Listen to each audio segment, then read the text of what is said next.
Alors, imaginons une scène en forêt. On s'y promène tranquillement, on profite du calme, et soudain, on croise un bûcheron. Oui, le fameux bûcheron.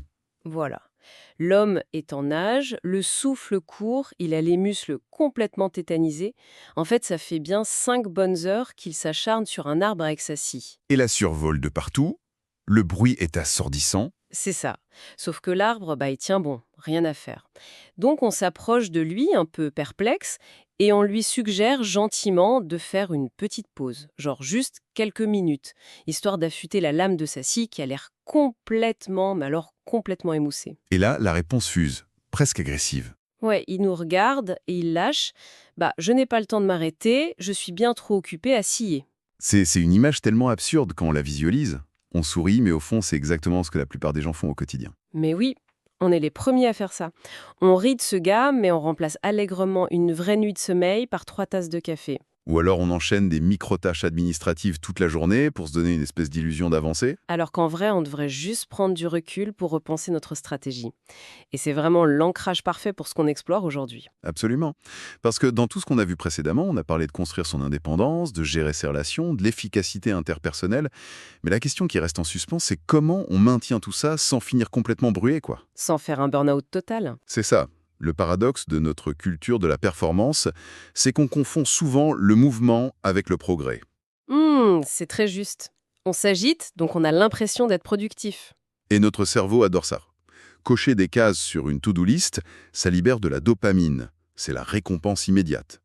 Mais l'idée centrale de cette partie, c'est vraiment de décortiquer ce concept de d'affûtage de la scie. Le renouvellement personnel, en fait. Exactement. L'objectif, c'est de comprendre pourquoi préserver notre plus grand atout, c'est-à-dire nous-mêmes, c'est la condition absolue pour que toutes les habitudes de réussite qu'on a déjà couvertes puissent fonctionner sur le long terme. Alors plongeons dans la biologie et la psychologie de cet épuisement. Parce que pourquoi est-ce qu'on refuse si obstinément de s'arrêter pour aiguiser cette lame? Le premier argument qui revient tout le temps, c'est le mythe du manque de temps. C'est clair, quand on rentre chez soi épuisé après une journée de 10 heures, l'idée même d'aller faire du sport ou de cuisiner un repas sain, c'est perçu comme une punition. L'esprit réclame le canapé, tout simplement. On se dit qu'on va perdre le peu d'énergie qui nous reste. On a l'impression que le corps n'est pas une urgence. Jusqu'au jour où il lâche. Et ça, c'est le fameux retour au quadrant 2 dont on a parlé avant, les choses importantes mais non urgentes. Prendre soin de son corps, c'est un acte proactif pur. C'est vrai qu'à court terme, l'envie de s'écrouler est compréhensible, mais c'est une grosse erreur de calcul. Comment ça, une erreur de calcul? Si on regarde la physiologie de l'effort, le corps fonctionne sur un principe de destruction créatrice. Prenons le sport, la musculation par exemple.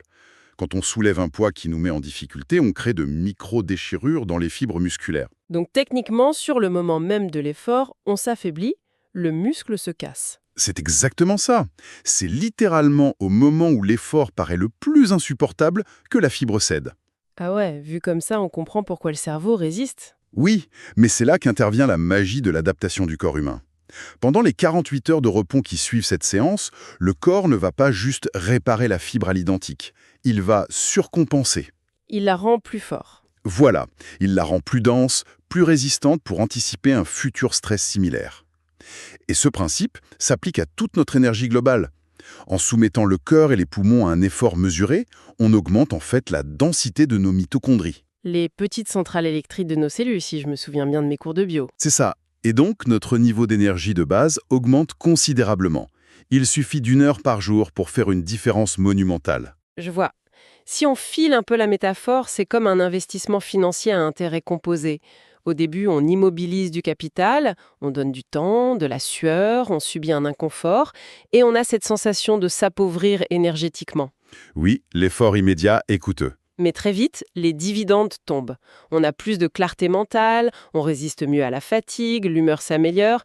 Mais j'y pense, il y a un autre aspect là-dedans, bien au-delà des simples muscles. Lequel? Vaincre l'envie de rester sur ce fameux canapé, c'est aussi un entraînement purement psychologique, non? Comment on dépasse cette résistance initiale quand tout notre esprit crie pour avoir du confort? C'est une excellente question, et c'est même le cœur du sujet. Les sources mettent en lumière que vaincre cette inertie physique, ça entraîne la volonté elle-même. Ah, donc on ne muscle pas que les jambes, on muscle la volonté. Exactement. C'est le renforcement de notre proactivité. Quand on arrive à chausser ses baskets alors que tout notre être veut s'affaler, on envoie un message neurologique très puissant au cerveau. On lui dit c'est moi le boss en gros. C'est ça. On lui confirme que c'est l'esprit conscient, le cortex préfrontal, qui a les commandes, et pas nos impulsions primaires ou notre fatigue. On forge un modèle mental de dépassement. Et j'imagine que ça se répercute sur toutes les autres décisions de la journée. Tout à fait. C'est la confirmation intime qu'on contrôle son corps, et non l'inverse. Ok, donc ça, c'est la dimension physique. Le corps est reposé, il est renforcé. C'est une super base. Mais on sait très bien qu'avoir un corps en pleine forme, ça ne protège absolument pas d'un effondrement psychologique. Ah bah non, pas du tout. Enfin, je veux dire, on connaît tous des marathoniens ou des sportifs accomplis qui sont complètement vidés intellectuellement et émotionnellement par leur boulot. Si le corps est le moteur, il faut aussi s'occuper du système de navigation. C'est une très belle image. Un moteur surpuissant sans direction, ça finit juste par s'écraser plus vite contre le mur. Voilà. Ce qui nous amène aux dimensions spirituelles et mentales. Et là, on touche à un problème de société énorme soulevé par le texte, l'atrophie mentale. C'est ce qui frappe une grande partie des gens dès qu'ils quittent les bancs de l'école ou de la fac. Une fois le diplôme en poche, c'est fini. Et des concepts en dehors de leur zone de confort, ou même d'écrire pour structurer leur propre pensée. C'est comme une absence de mise à jour logicielle en fait. Si on ne lit pas, si on n'expose pas son cerveau à de nouveaux paradigmes, on se retrouve à essayer de résoudre les problèmes super complexes de notre époque avec un système d'exploitation qui date d'il y a 10 ans. On finit par tourner en boucle. Et le terme de système d'exploitation est très pertinent d'un point de vue neurobiologique. Notre cerveau est hyperplastique. Les connexions synaptiques se renforcent quand on s'en sert et elles s'affaiblissent quand on les néglige. C'est le fameux élagage synaptique, non? Exactement. Lire un livre exigeant, par exemple, ce n'est pas juste recevoir de l'information, c'est un processus hyperactif. Le cerveau doit simuler des réalités, imaginer des concepts, construire de nouvelles voies neuronales. Alors qu'à l'inverse, on passe beaucoup de notre temps libre à consommer de manière totalement passive, notamment avec la télévision ou les réseaux. Et la source met d'ailleurs fortement en garde contre cette télévision qui atrophie l'esprit. Bon, là je vais me faire l'avocate du diable une seconde. Allez-y. Franchement, après une journée entière à se détruire les yeux sur des tableaux Excel, ou après avoir enchaîné 6 réunions hyper tendues, le cerveau est free. Littéralement. Les gens veulent juste s'asseoir, allumer la télé et scroller sur leur téléphone pour décompresser. Est-ce que cette détente passive, c'est vraiment si destructeur? C'est pas juste inoffensif, au pire. La neurobiologie nous montre que ce n'est pas une vraie récupération. Regarder un écran de manière prolongée et passive, ça modifie nos ondes cérébrales. Ça nous plonge souvent dans un état d'onde alpha. Et c'est quoi le problème des ondes alpha? C'est un état de réceptivité passive. Ça anesthésie l'esprit plus que ça ne le ressource. Ça ne demande aucun effort analytique, aucun esprit critique, donc nos facultés exécutives, celles qui nous permettent d'innover, de planifier, ne se reposent pas. Elles s'engourdissent. Elle rouille, hein, un peu comme l'acide tout à l'heure. C'est ça. Alors qu'écrire, même un simple journal personnel pendant 10 minutes le soir, ça force le cerveau à synthétiser, à extraire un sens du chaos de la journée. Mais là, on doit aborder l'éléphant dans la pièce. Parce qu'on parle de faire de l'exercice tous les jours pour ses cellules, de lire de la grande littérature pour ses synapses, d'écrire, de méditer. Ça fait beaucoup. Grave, chien. Pour quelqu'un qui a un vrai boulot à temps plein, disons 2 heures de transport quotidien, des enfants en bas âge à gérer le soir, trouver ne serait-ce qu'une heure dédiée à tout ça, ça ressemble à la science-fiction. On se rajoute juste des nouvelles corvées sur la to-do list, non? C'est la friction absolue, et c'est tout à fait normal de ressentir ça. Mais la réponse qu'apporte le texte est fascinante. Il ne faut surtout pas voir ça comme de nouvelles tâches à empiler. C'est l'essence même de ce qu'ils appellent la victoire intérieure quotidienne. La victoire intérieure quotidienne. C'est fort comme terme. Ce n'est pas du temps volé à vos obligations. C'est un sanctuaire d'1 heure par jour dédié à vous-même. C'est ce temps-là qui va qualifier et améliorer toutes vos autres obligations. Et ça touche à notre dimension spirituelle. Notre centre de gravité, nos valeurs. Voilà. Et c'est essentiel pour se rappeler le principe de commencer en ayant la fin à l'esprit, qu'on avait vu avant. Mais concrètement, comment le fait de prendre 30 minutes le matin pour méditer, prier ou juste marcher en silence dans un parc, ça peut m'aider à ne pas péter les plombs face à un client agressif à 14 heures? En quoi ce ressourcement a une application pratique face au stress? Tout se joue dans la chimie de notre cerveau. La dimension spirituelle sert à nous réaligner. Si on commence sa journée sans cette encre, on est direct aspiré par les urgences des autres. Biologiquement, on passe en état d'hypervigilance. L'amygdale prend le relais. Exactement. Le centre de la peur dans le cerveau s'active. Le cortisol, l'hormone du stress, grimpe en flèche. Donc quand votre client fait une remarque critique, votre cerveau l'aperçoit comme une menace vitale. Mode lutte ou fuite? C'est ça. Et donc on réagit impulsivement. Alors que ce temps pris le matin, cette fameuse victoire intérieure, ça abaisse le cortisol, ça maintient l'activité dans le cortex préfrontal, là où se trouve la rationalité et l'empathie. Ça crée un espace mental. Un espace vital, oui, tout à fait. Une fraction de seconde supplémentaire entre le stimulus, le client qui crie, et votre réponse. Au lieu de réagir par panique, vous choisissez votre réponse depuis votre noyau d'assurance interne. C'est comme un bouclier mental. C'est super puissant. Mais cette solidité, on l'a construit en solitaire, le matin ou le soir. Or, on n'est pas des ermites. Dès qu'on passe la porte du bureau, d'autres personnes entrent dans la danse. Avec leur propre névrose, leur propre stress. Mais oui.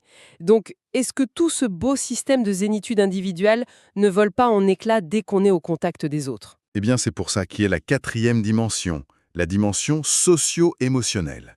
Et la beauté de celle-là, c'est qu'elle ne nécessite pas 1 heure d'isolement en plus dans votre agenda. Ah, bonne nouvelle pour la to-do list. N'est-ce pas? En fait, elle se pratique pendant nos interactions ordinaires. Elle repose sur l'empathie, la coopération, la capacité à chercher des solutions gagnant-gagnant. Et pour ça, il faut avoir déjà forgé sa sécurité intérieure grâce aux 3 autres dimensions. Tout est lié. Mais comment le renouvellement s'opère au contact des autres, concrètement? Il faut se pencher sur le pouvoir du miroir social. Ah, l'idée qu'on se définit beaucoup à travers le regard des autres. Et là-dessus, les sources racontent une anecdote absolument fascinante sur une école en Angleterre. C'est une histoire incroyable. Il y a eu une erreur informatique, un bug dans le système, qui a inversé les résultats de tests d'intelligence des élèves. Donc, une classe d'élèves brillants a été étiquetée comme des cancres en grande difficulté. Et inversement, une classe d'élèves avec des résultats très moyens a été présentée au professeur comme un groupe de petits génies surdoués. C'est l'expérience en aveugle ultime, vu que personne n'était au courant, surtout pas les profs. Et le résultat, 5 mois plus tard, quand la direction a découvert l'erreur et refait les tests, est choquant. Les élèves brillants, traités comme des cancres, ont vu leur QI chuter et leurs résultats s'effondrer. C'est terrible. Mais le plus fou, c'est que les élèves médiocres, qui avaient été regardés comme des génies par leurs enseignants, ont vu leur QI augmenter de manière objective. C'est ce qu'on appelle la prophétie autoréalisatrice. Ou l'effet Pygmalion, oui. Moi, ça me fait penser au rôle d'un réalisateur de cinéma qui donne soudainement le bon rôle à un acteur en difficulté. Il le regarde avec tellement de confiance qu'il veut force, d'une certaine manière, à élever son jeu. Mais techniquement, si je regarde quelqu'un avec admiration, ça ne va pas magiquement créer des neurones dans son cerveau. Comment ça s'explique? Ce n'est pas de la magie, c'est comportemental. Les professeurs étaient tellement convaincus d'avoir des génies face à eux qu'ils ont modifié leur approche inconsciente. Si un de ces génies répondait mal, le prof se disait « Tiens, ma question devait être mal formulée. Au lieu de se dire il est juste bête. » Exactement. Il montrait un optimisme dingue, plus de patience, un ton de voix plus encourageant. Ce qui réduit l'anxiété de l'élève. Baignant dans cette atmosphère de confiance, l'élève ne gaspille plus d'énergie à stresser, son amygdale se calme et toute sa bande passante intellectuelle est libre pour réfléchir. C'est la forme la plus élevée du renouvellement socio-émotionnel. Donner de la valeur aux autres. La source cite même Goethe là-dessus. Traitez un homme pour ce qu'il est et il restera ce qu'il est. Traitez-le pour ce qu'il peut devenir et il deviendra ce qu'il peut et devrait être. Waouh! C'est une responsabilité vertigineuse. Si notre regard peut altérer l'intelligence d'un enfant, quelle responsabilité on a envers nos collègues ou nos proches? Ça libère une énergie créative immense quand on l'applique. Mais du coup, si on prend un peu de recul sur ces 4 dimensions, physique, mentale, spirituelle et socio-émotionnelle, que se passe-t-il si on s'investit à fond dans une seule et qu'on zappe le reste? Genre le stéréotype du cadre supérieur ultra sportif, super affûté mentalement, mais incapable de la moindre empathie. Eh bien, la scie ne coupera toujours pas droit. L'équilibre est vital. L'auteur insiste. Ignorer une seule de ces dimensions freine toutes les autres. D'ailleurs, il applique ça aux entreprises. Imaginez une boîte qui se focalise uniquement sur le physique, donc le financier, et qui néglige totalement le socio-émotionnel, c'est-à-dire l'humain. Malheureusement, on en connaît tous des entreprises comme ça. La rentabilité pure et les employés sont juste des pions. Et que se passe-t-il? L'énergie des employés, au lieu d'aller dans la création, se transforme en force de résistance. Ah bah oui, cynisme, conflits syndicaux, rétention d'infos. Voilà. Et les coûts cachés de cette résistance finissent par détruire la santé financière que l'entreprise essayait justement de sauver. L'équilibre est dynamique. Ce qui nous mène directement au concept final de cette analyse, la fameuse spirale ascendante. Oui, c'est l'intégration de tout ça. C'est l'idée qu'une fois conscient de ces 4 dimensions, on entre dans un mouvement perpétuel, un cycle avec 3 verbes: apprendre, s'engager, faire. Et à chaque fois, on monte d'un cran, guidé par notre conscience. Mais là, je vais être super honnête, ça donne un peu le vertige, non? Pourquoi le vertige? On dirait une spirale infinie. Une roue de hamster du développement personnel, où il faut toujours faire plus, s'améliorer, lire plus, s'engager plus. Est-ce qu'on n'est pas en train de courir après une perfection inatteignable? Est-ce qu'il n'y a jamais de ligne d'arrivée où on peut dire «Bon, ma scie est parfaite»? C'est une réaction très saine. Mais l'expert clarifie bien qu'il ne s'agit pas de perfection. Il s'agit de mouvement continu parce que la vie n'a pas de point fixe. C'est la loi de l'entropie, en fait. Exactement. Soit on grandit, soit on s'atrophie. L'équilibre dont on parle n'est pas statique. C'est comme faire du vélo. Ah, Si on arrête de pédaler, on tombe. voilà. On doit avancer pour maintenir l'équilibre. Et le gouvernail de tout ça, c'est notre conscience morale. Si on ne nourrit pas cette conscience, cette boussole interne, on redescend à un niveau de simple survie animale. La spirale devient descendante. Donc, si on synthétise cette exploration, la véritable efficacité, ce n'est jamais, au grand jamais, une question de vitesse. C'est une question de maintenance. Nous sommes la machine qui produit nos propres résultats. C'est ça. Aiguiser la scie, ce n'est pas perdre du temps. C'est ce qui rend le temps lui-même plus qualitatif. Ce qui nous ramène à notre bûcheron du début, toujours en sueur dans sa forêt avec sa scie émoussée. Il est sûrement le gars le plus travailleur du coin. Sans doute. Mais sa tragédie, c'est de confondre l'épuisement avec l'efficacité.